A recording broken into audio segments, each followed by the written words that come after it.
Ok. Bon, je reviens d'un spectacle au Luxembourg là. Très très cool, 1200 personnes pour un Family Day.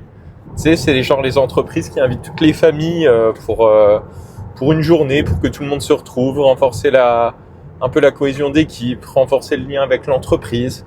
Et c'était énorme. Il y avait, je sais pas combien de stands de nourriture, beaucoup de bars aussi où tu pouvais te prendre une petite bière, une petite coupe de champagne, des softs et d'autres animations. Une personne qui faisait des bulles aussi, des grosses bulles, et, euh, et moi qui faisais de la magie. Alors, aujourd'hui, j'ai envie de te faire une vidéo sur la pire peur des magiciens. La pire peur des personnes, surtout qui débutent la magie. Est-ce que tu sais c'est quoi ? Je pense que oui. Cette pire peur, c'est la peur de l'échec. La peur d'être décrédibilisé. La peur de louper son tour en public. La peur d'être rejeté. Cette peur, c'est la peur la plus commune quand on commence la magie. Et c'est à cause de cette peur qu'énormément de magiciens connaissent plein de tours, mais n'osent pas les faire. Et moi-même, j'ai vécu cette peur dans mes débuts. Et encore aujourd'hui, parfois, lorsque je crée un nouveau tour et que ça va être la première fois où je vais le faire en spectacle, je peux la ressentir, mais j'arrive beaucoup plus à la gérer qu'avant. Je me souviens de mes premiers spectacles, un anniversaire que j'avais été faire pour la famille d'une amie quand je faisais mon IUT technique de commercialisation. C'était, je crois, l'anniversaire de son oncle. Il m'avait fait venir, j'avais vendu la prestation 50 € à ne pas reproduire. 50 €, c'est trop peu, ok. Si tu te lances dans la magie et que tu veux commencer à en vivre, ne te vends pas 50 €. Mais j'avais aucun référentiel à l'époque. Il y avait personne qui n'avait créé de chaîne YouTube comme je suis en train de le faire pour donner des bons conseils et des bonnes pratiques. Donc, j'ai fait de mon mieux. Et qu'est-ce que j'étais stressé. Ah là là, je me souviens, j'avais commencé le spectacle, j'avais la voix qui tremblait. Je me disais, oh non, je me sens pas dans mes ressources là, j'ai l'impression de perdre mes moyens. J'ai les mains qui tremblaient, c'était horrible. Puis au bout de 10-15 minutes, j'ai réussi à me détendre, ils étaient très bienveillants et ça s'est bien passé. Je me souviens, ils m'ont donné 20 € de pourboire. C'était incroyable. Genre, j'avais gagné 70 € en 2 heures de spectacle. C'était 3 fois ce que gagnait ma mère au SMIC. J'étais étudiant avec les bourses. C'était exceptionnel pour moi, vraiment. Genre, et c'est ça qui est triste, c'est qu'on s'habitue, mais j'ai plus apprécié de gagner 70 € à l'époque que là, aujourd'hui, où j'ai gagné 2000 € pour 4 heures de prestation.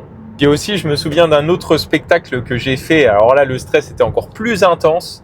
C'était encore une fois à l'IUT. C'est vraiment à cette époque-là où j'ai commencé à oser, à faire des tours à d'autres personnes qu'à ma mère, qui en avait un peu marre de voir mes tours de magie. Parce que c'était mon principal public pendant des années. Mais j'avais fait les négociales en IUT où en fait c'était un concours de négociation, tu vois, et à la fin des négociales, il y avait un spectacle, il m'avait engagé et du coup je l'avais animé en tant que magicien et j'étais stressé mais à un point, c'était horrible. J'avais mal au ventre toute la journée, j'avais envie de vomir, tellement j'étais stressé, j'avais envie de vomir quoi. Mon corps, il était littéralement en train de se dire mais gros, mais qu'est-ce que tu fais ? Pourquoi tu t'infliges ça ? Pourquoi tu veux passer sur scène devant 200 personnes alors que t'es timide ? Ce que je croyais à l'époque.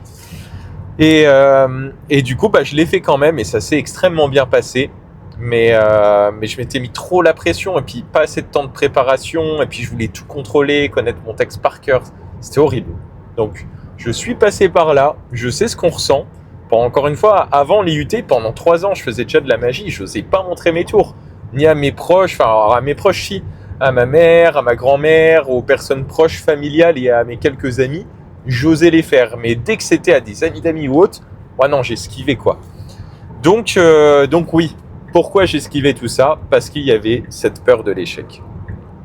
Et du coup, cette peur de l'échec, je vais très vite te donner la cause. Tu es prêt ? C'est le fait de trop se prendre au sérieux, de trop s'identifier à son rôle de magicien. Que ce soit ton métier ou que tu sois débutant et que tu as envie de progresser ou que tu sois déjà quand même magicien expérimenté, si tu ressens encore cette peur, lorsque tu dois aller faire un tour à une nouvelle personne, c'est parce que tu te prends trop au sérieux.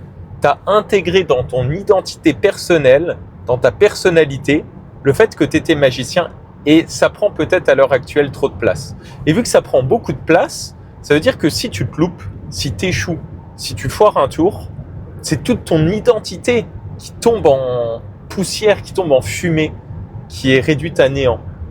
Alors que si jamais tu as un peu de recul par rapport à ton rôle, à cette personnalité de magicien et que tu as moins le nez collé dedans, et ben tu te rendras compte qu'en fait, si tu loupes un tour, c'est pas la fin du monde. C'est pas la fin du monde. Tu peux louper un tour et totalement assumer le fait d'avoir loupé un tour. Mais pour pouvoir l'assumer, il faut qu'il y ait ce recul, tu vois.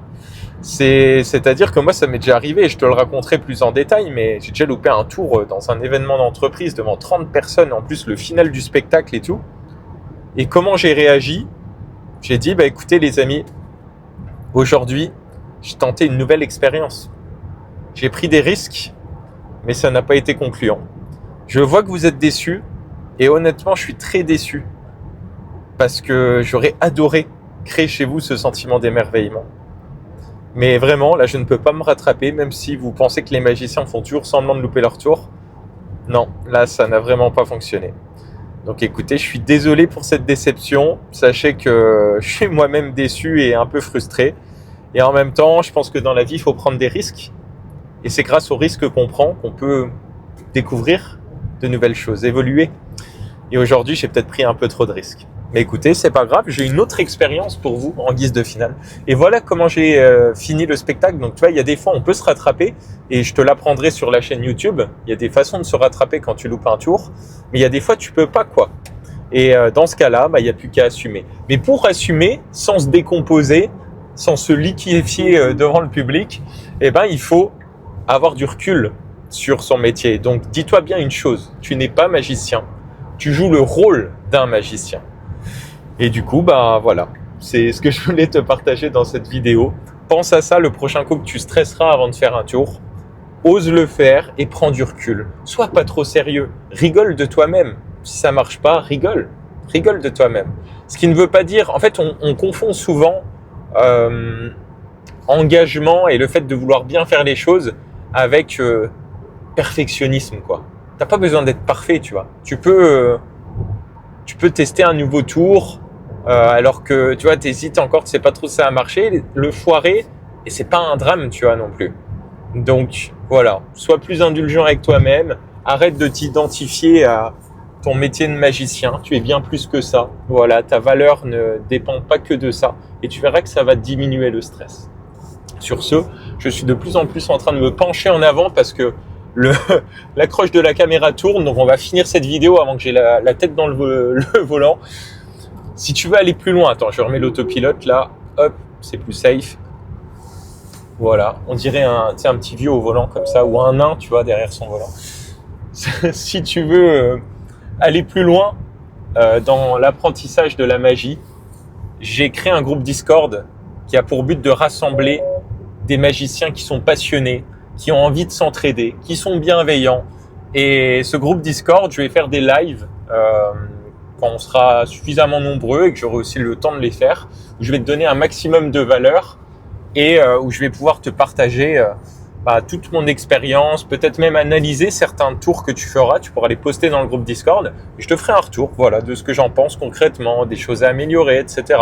Donc si tu veux avoir un lien plus direct avec moi et aller plus en profondeur dans cet univers, n'hésite pas à cliquer sur le lien dans la description et aller voir ce groupe Discord. Voilà, sur ce, je te dis à bientôt de l'autre côté du miroir du coup. Ciao.